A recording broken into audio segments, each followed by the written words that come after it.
Fermez la porte là, oui, on va fermer pendant 1 minute. Vous me fermez la porte. Waouh, même tout de 2 secondes. Voilà, comme c'est. Ok, oui. Bonjour monsieur. Bonjour. Présentez-vous. Monsieur Omar Traoré, le chef de service administratif de l'Office du baccalauréat. Parlez un peu plus fort pour que... Monsieur Omar Traoré, chef des services administratifs de l'Office du baccalauréat. Okay.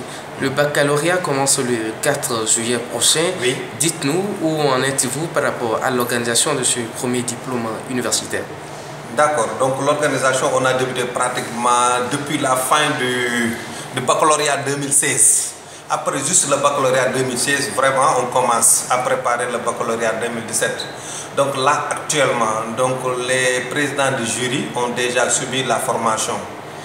On a fait une formation, des formations au niveau de la région de Thiès, de Bambey, Ziguinchor, Saint-Louis, et on vient de terminer juste la formation au niveau de Dakar.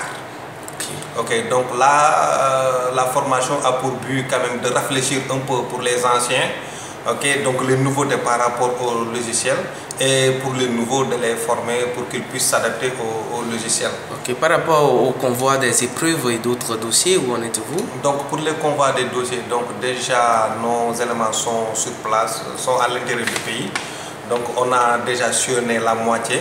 Donc pratiquement on a déposé les cantines, ce sont des cantines qu'on dépose au niveau des IA, des inspections d'académie des régions. Donc là ensuite ce sont les inspecteurs qui vont prendre le relais pour les acheminer vers les centres.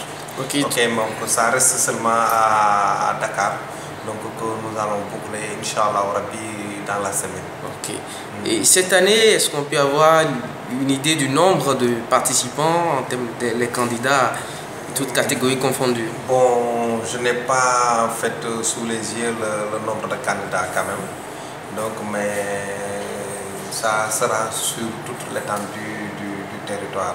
Donc là, je ne peux pas m'aventurer par rapport au nombre de candidats parce que je n'ai pas encore les documents. Donc là, ficelés, ouais. Ok, d'accord. Et par rapport à la sécurité des épreuves, vous avez certainement, vous êtes informé des fuites en temps présumé, je vais dire, des épreuves de philosophie et tout. Est-ce que cette année, quelles sont les dispositions qui sont prises pour que quand même il puisse avoir une sécurité pour que les candidats puissent se composer dans la sécurité, dans la transparence? En fait, ça dit que là, il faut qu'on apporte quelques éclaircissements quand même. Donc on parle de fuite. Si par exemple les épreuves, sur l'épreuve, on nous montre par exemple le logo de l'université, de l'office du baccalauréat. Donc on nous montre par exemple les sujets qui ont été donnés, livrés par l'office du baccalauréat. Donc là on pouvait parler de fuite. Ok, donc mais si vous voyez bien, ce que les gens disent par exemple fuite, c'est juste parce que sur la liste des épreuves, il y a 3 épreuves. Ok, pour la philosophie, il y avait 3 sujets. Donc il y a un seul sujet, soit disant qu'ils ont vu ça sur le net, sur WhatsApp, je ne sais pas. Donc là, vraiment, ça c'est le problème. Donc chaque année, donc, on entend du n'importe quoi. Ok, donc des fuites, mais en fait, on n'a jamais su déceler que vraiment il y a fuite exactement. Et je pense que les gens doivent revenir à la raison. Un enseignant, c'est un éducateur. Un enseignant qui reçoit un message, soi-disant message pour un sujet, je pense que la première des choses, s'il reçoit un message, alors que le lendemain, il aperçoit que le message, le sujet qu'il a reçu, c'est le sujet qu'on a donné à l'examen, la première des choses à faire, c'est d'avertir ceux qui ont la responsabilité d'organiser la baccalauréat et non de s'adresser à la presse. Ok, donc nous, au niveau de l'office du baccalauréat, ce que nous avons fait, dès que nous avons reçu l'information, automatiquement, on a porté plainte contre X.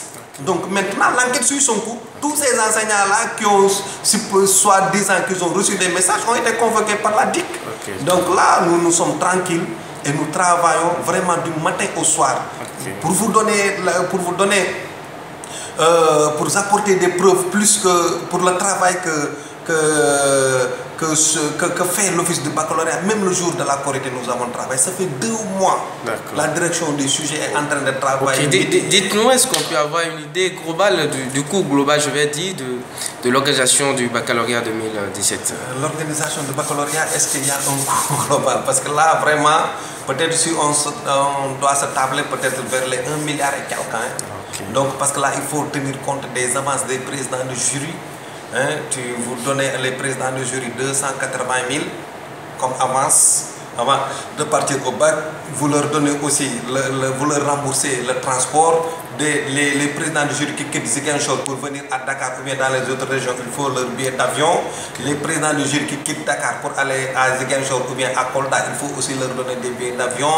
Donc ensuite, il y a tout un parade de documentation, de cachets, de feuilles, d'encre, tout ça qu'il faut leur donner. Ok, merci. Dernière question et rassurez-nous, c'est vrai que peut-être vous n'êtes pas dans le secret des dieux, mais est-ce que les candidats peuvent se rassurer des épreuves? Est-ce que ça ne sera pas trop dur? Est-ce que c'est ce qu'ils ont appris au cours qui va sortir? Qu'est-ce que vous pouvez leur formuler à leur endroit?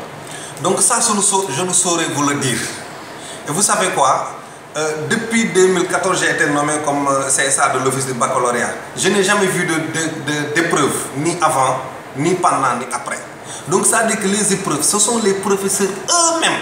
Parce qu'on dit que les épreuves doivent être données par un enseignant créé à la main. Ça dit que les enseignants qui sont dans les salles de classe, qui donnent les épreuves. Ça c'est de 1. De 2, il y a une commission qui se réunit pour choisir une épreuve. Et ensuite 3, la dernière finalité, c'est l'IGF qui doit valider cette épreuve-là.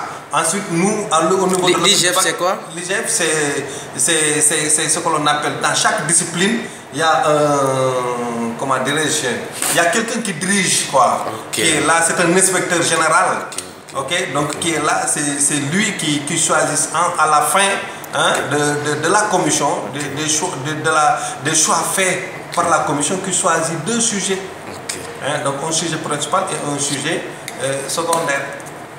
Donc un sujet de remplacement. Donc en gros c'est ça. Cela veut dire quoi? Cela veut dire que même les gens de l'office du bac, à commencer par le directeur jusqu'à celui qui nettoie, on ne connaît même pas les sujets. Donc on ne peut même pas se prononcer par rapport au sujet. Donc c'est ça en gros. Donc ce que nous leur souhaitons, c'est vraiment la réussite.